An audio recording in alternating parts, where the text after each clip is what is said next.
น้องคือแสงไฟส่องทางชีวิตสมคำที่เป็นกุลาสตรีโอ้คนดีน้องคือจอมใจคนจนจอมใจน้องมีน้ำใจประเสริฐเหลือล้น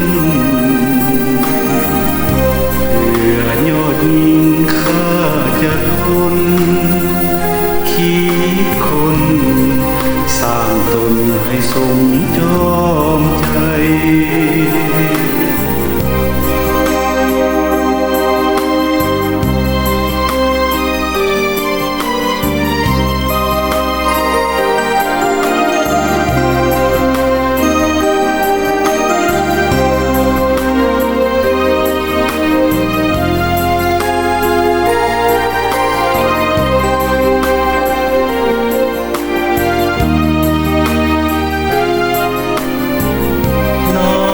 น้ำทิพย์แห่งดวงใจ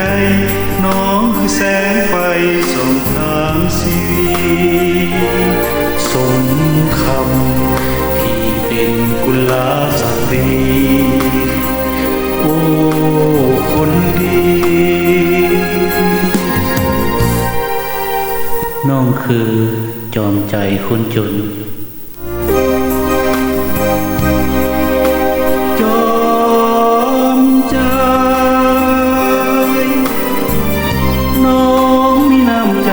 ประเสริฐเหลือล้นเพื่อยอดยิ่งข้า